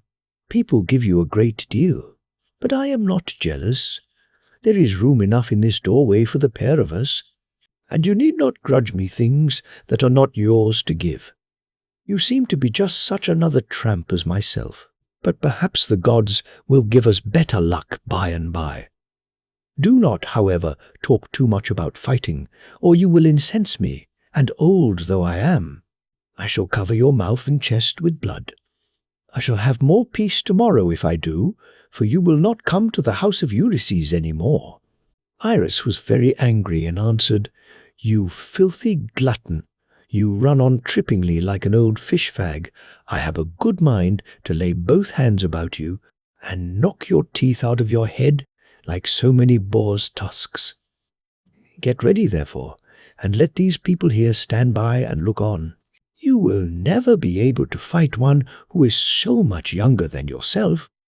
Thus roundly did they rate one another on the smooth pavement in front of the doorway, and when Antinous saw what was going on, he laughed heartily and said to the others, "This is the finest sport that you ever saw.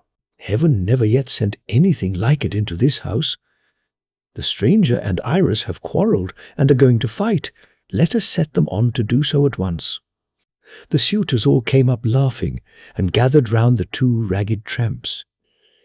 "Listen to me," said Antinous. "There are some goat's paunches down at the fire, which we have filled with blood and fat, and set aside for supper.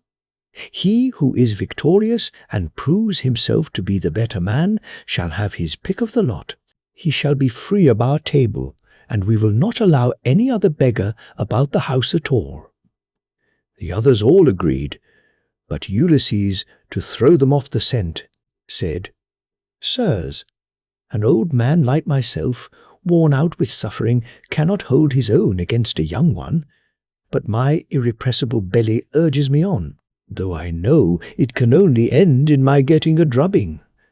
You must swear, however, that none of you will give me a foul blow to favour Iris and secure him the victory." They swore as he told them, and when they had completed their oath, Telemachus put in a word and said, "Stranger, if you have a mind to settle with this fellow, you need not be afraid of anyone here. Whoever strikes you will have to fight more than one. I am host, and the other chiefs, Antinous and Eurymachus, both of them men of understanding, are of the same mind as I am." Everyone assented, and Ulysses girded his old rags about his loins, thus baring his stalwart thighs, his broad chest and shoulders, and his mighty arms. But Minerva came up to him and made his limbs even stronger still. The suitors were beyond measure astonished, and one would turn toward his neighbour, saying, "The stranger has brought such a thigh out of his old rags that there will soon be nothing left of Iris." Iris began to be very uneasy as he heard them, but the servants girded him by force, and brought him into the open part of the court in such a fright that his limbs were all of a tremble. Antinous scolded him and said, "You swaggering bully, you ought never to have been born at all if you are afraid of such an old broken-down creature as this tramp is. I say, therefore, and it shall surely be, if he beats you and proves himself the better man, I shall pack you off on board ship to the mainland and send you to King Echetus, who kills everyone that comes near him. He will cut off your nose and ears and draw out your entrails for the dogs to eat." This frightened Iris still more, but they brought him into the middle of the court, and the two men raised their hands to fight.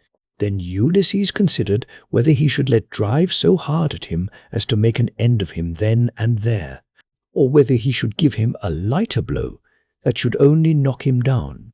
In the end he deemed it best to give the lighter blow, for fear the Achaeans should begin to suspect who he was. Then they began to fight, and Iris hit Ulysses on the right shoulder, but Ulysses gave Iris a blow on the neck under the ear that broke in the bones of his skull, and the blood came gushing out of his mouth. He fell groaning in the dust, gnashing his teeth and kicking on the ground. But the suitors threw up their hands and nearly died of laughter, as Ulysses caught hold of him by the foot and dragged him into the outer court as far as the gatehouse. There he propped him up against the wall and put his staff in his hands. "Sit here," said he, and keep the dogs and pigs off. You are a pitiful creature. And if you try to make yourself king of the beggars any more, you shall fare still worse." Then he threw his dirty old wallet, all tattered and torn, over his shoulder with the cord by which it hung, and went back to sit down upon the threshold. But the suitors went within the cloisters, laughing and saluting him. "May Jove and all the other gods," said they, "grant you whatever you want for having put an end to the importunity of this insatiable tramp. We will take him over to the mainland presently, to King Echetus, who kills every one that comes near him." Ulysses hailed this as of good omen, and Antinous set a great goat's paunch before him filled with blood and fat. Amphinomus took 2 loaves out of the bread-basket and brought them to him, pledging him as he did so in a golden goblet of wine. "Good luck to you," he said, "father stranger. You are very badly off at present, but I hope you will have better times by and by." To this Ulysses answered, "Amphinomus, you seem to be a man of good understanding, as indeed you may well be, seeing whose son you are. I have heard your father well spoken of. He is Nisus of Dulichium, a man both brave and wealthy. They tell me you are his son, and you appear to be a considerable person. Listen, therefore, and take heed to what I am saying. Man is the vainest of all creatures that have their being upon earth. As long as heaven vouchsafes him health and strength, he thinks that he shall come to no harm hereafter, and even when the blessed gods bring sorrow upon him, he bears it as he needs must, and makes the best of it, for God Almighty gives men their daily minds day by day. I know all about it, for I was a rich man once, and did much wrong in the stubbornness of my pride, and in the confidence that my father and my brothers would support me. Therefore let a man fear God in all things always, and take the good that heaven may see fit to send him without vain glory. Consider the infamy of what these suitors are doing. See how they are wasting the estate, and doing dishonor to the wife of one who is certain to return some day, and that, too, not long hence. Nay, he will be here soon. May heaven send you home quietly first, that you may not meet with him in the day of his coming. For once he is here, the suitors, and he will not part bloodlessly." With these words he made a drink offering, and when he had drunk, he put the gold cup again into the hands of Amphinomus, who walked away serious and bowing his head, for he foreboded evil. But even so he did not escape destruction, for Minerva had doomed him to fall by the hand of Telemachus. So he took his seat again at the place from which he had come. Then Minerva put it into the mind of Penelope to show herself to the suitors, that she might make them still more enamored of her, and win still further honor from her son and husband. So she feigned a mocking laugh and said, "Eurynome, I have changed my mind, and have a fancy to show myself to the suitors, although I detest them. I should like also to give my son a hint that he had better not have anything more to do with them. They speak fairly enough, but they mean mischief." "My dear child," answered Eurynome, "all that you have said is true. Go and tell your son about it, but first wash yourself and anoint your face. Do not go about with your cheeks all covered with tears.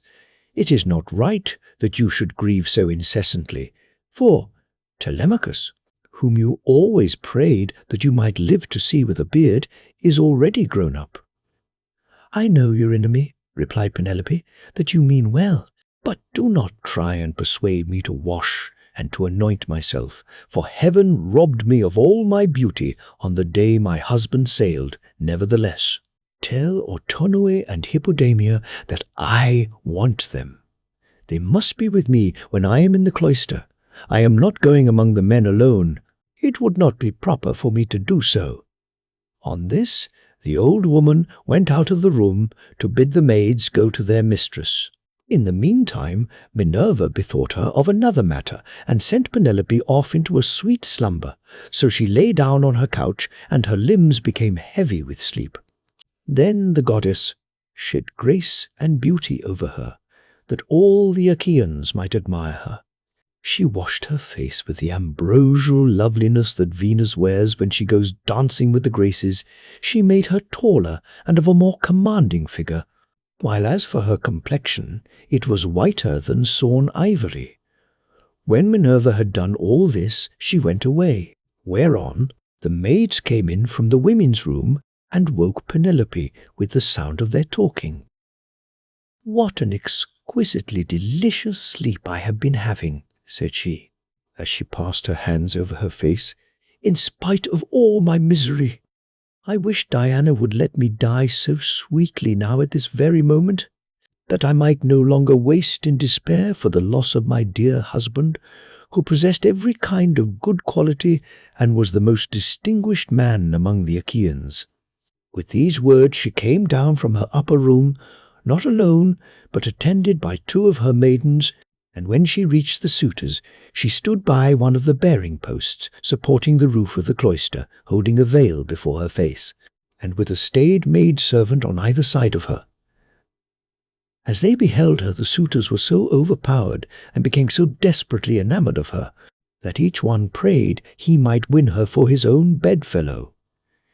"Telemachus," said she, addressing her son, "I fear you are no longer so discreet and well-conducted as you used to be. When you were younger, you had a greater sense of propriety.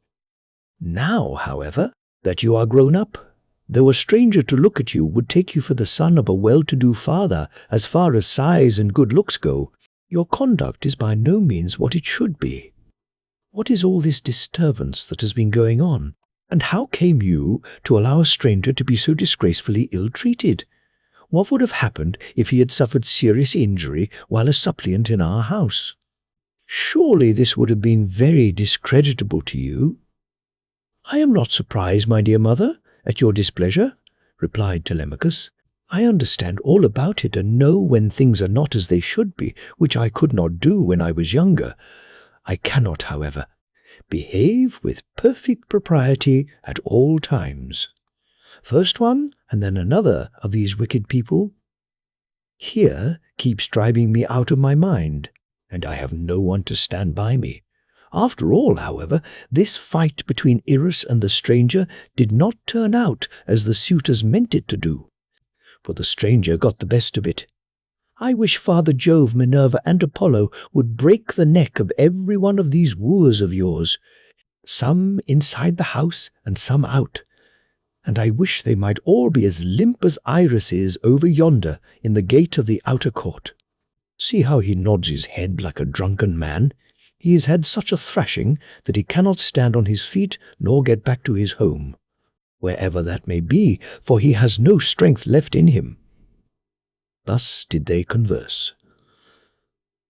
Eurymachus then came up and said, "Queen Penelope, daughter of Icarius, if all the Achaeans in Iasian Argos could see you at this moment, you would have still more suitors in your house by tomorrow morning, for you are the most admirable woman in the whole world, both as regards personal beauty and strength of understanding."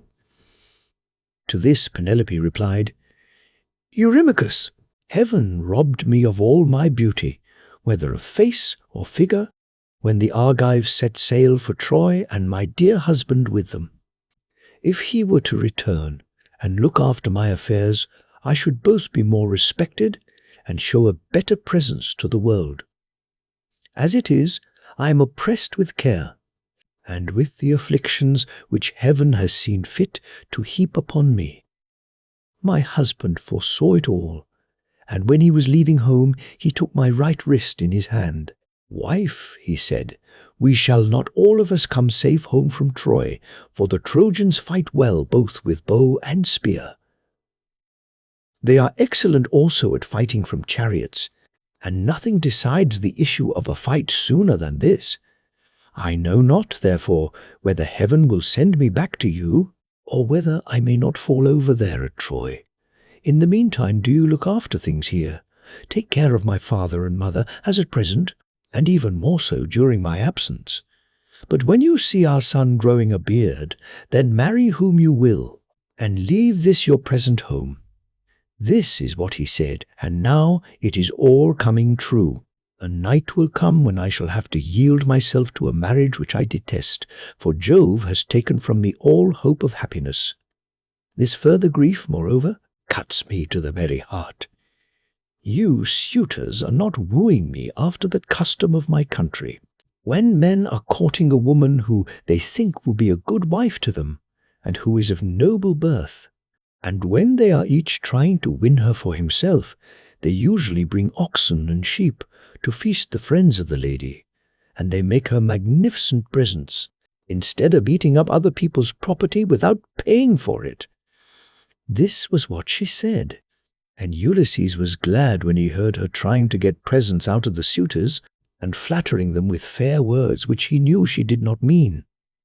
Then Antinous said, "Queen Penelope, daughter of Icarius, take as many presents as you please from anyone who will give them to you.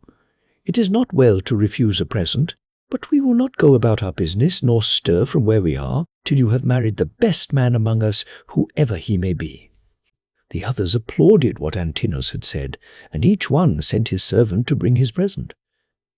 Antinous' man returned with a large and lovely dress most exquisitely embroidered. It had 12 beautifully made brooch pins of pure gold with which to fasten it. Eurymachus immediately brought her a magnificent chain of gold and amber beads that gleamed like sunlight. Eurydamas's 2 men returned with some earrings fashioned into 3 brilliant pendants which glistened most beautifully, while King Pisander, son of Polyctor, gave her a necklace of the rarest workmanship, and everyone else brought her a beautiful present of some kind. Then the queen went back to her room upstairs, and her maids brought the presents after her. Meanwhile, the suitors took to singing and dancing, and stayed till evening came. They danced and sang till it grew dark. They then brought in 3 braziers to give light, and piled them up with chopped firewood, very old and dry, and they lit torches from them, which the maids held up turn and turn about.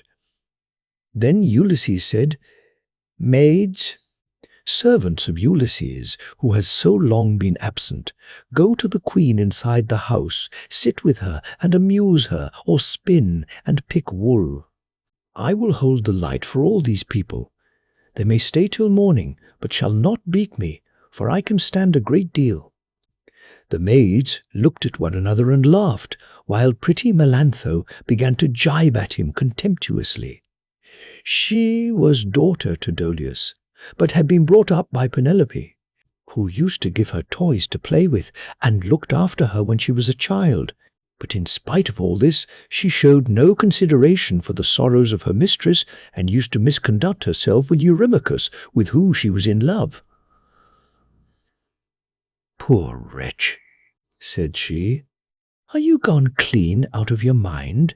Go and sleep in some smithy, or place of public gossips, instead of chattering here. Are you not ashamed of opening your mouth before your betters? So many of them too. Has the wine been getting into your head, or do you always babble in this way? You seem to have lost your wits because you beat the tramp-iris. Take care that a better man than he does not come and cudgel you about the head till he pack you bleeding out of the house." "Vixen," replied Ulysses, scowling at her, "I will go and tell Telemachus what you have been saying, and he will have you torn limb from limb." With these words he scared the women, and they went off into the body of the house. They trembled all over, for they thought he would do as he said, but Ulysses took his stand near the burning braziers, holding up torches and looking at the people, brooding the while on things that should surely come to pass. But Minerva would not let the suitors for one moment cease their insolence, for she wanted Ulysses to become even more bitter against them. She therefore set Eurymachus, son of Polybus, on to gibe at him, which made the others laugh. "Listen to me," said he, "you suitors of Queen Penelope. that I may speak even as I am minded. It is not for nothing that this man has come to the house of Ulysses. I believe the light has not been coming from the torches, but from his own head, for his hair is all gone, every bit of it." Then turning to Ulysses, he said, "Stranger, will you work as a servant if I send you to the wolves and see that you are well paid? Can you build a stone fence or plant trees? I will have you fed all the year round, and will find you in shoes and clothing. Will you go then? Not you, for you have got into bad ways, and do not want to work. You had rather fill your belly by going round the country begging." "Eurymachus," answered Ulysses, "if you and I were to work one against the other in early summer when the days are at their longest, give me a good scythe and take another yourself, and let us see which will last the longer or mow the stronger from dawn till dark when the mowing grass is about. Or, if you will plough against me, let us each take a yoke of tawny oxen, well mated and of great strength and endurance, turn me into a 4-acre field, and see whether you or I can drive the straighter furrow. If, again, war were to break out this day, give me a shield, a couple of spears, and a helmet fitting well upon my temples. You would find me foremost in the fray, and would cease your jibes about my belly. You are insolent and cruel, and think yourself a great man because you live in a little world, and that a bad one. If Ulysses comes to his own again, the doors of his house are wide, but you will find them narrow when you try to fly through them." Eurymachus was furious at all this. He scowled at him and cried, "You wretch! I will soon pay you out for daring to say such things to me, and in public too. Has the wine been getting into your head, or do you always babble in this way? You seem to have lost your wits because you beat the trampiris." With this he caught hold of a footstool, but Ulysses sought protection at the knees of Amphinomus of Dulichium, for he was afraid. The stool hit the cupbearer on his right hand and knocked him down. The man fell with a cry flat on his back, and his wine-jug fell ringing to the ground. The suitors in the covered cloister were now in an uproar, and one would turn towards his neighbour, saying, "I wish the stranger had gone somewhere else. Bad luck to him! For all the trouble he gives us, we cannot permit such disturbance about a beggar. If such ill counsels are to prevail, we shall have no more pleasure at our banquet." On this, Telemachus came forward and said, "Sirs, are you mad? Can you not carry your meat and your liquor decently? Some evil spirit has possessed you. I do not wish to drive any of you away, but you have had your suppers, and the sooner you all go home to bed, the better." The suitors bit their lips and marvelled at the boldness of his speech. But Amphinomus, the son of Nisus, who was son to Aretias, said, "Do not let us take offence. It is reasonable, so let us make no answer. Neither let us do violence to the stranger, nor to any of Ulysses' servants. Let the cupbearer go round with the drink offerings, that we may make them and go home to our rest. As for the stranger, let us leave Telemachus to deal with him, for it is to his house that he has come." Thus did he speak, and his saying pleased them well. So Mulius of Dulichium, servant to Amphinomus, mixed them a bowl of wine and water, and handed it round to each of them man by man, whereon they made their drink offerings to the blessed gods. Then, when they had made their drink offerings, and had drunk each one as he was minded, they took their several ways, each of them to his own abode.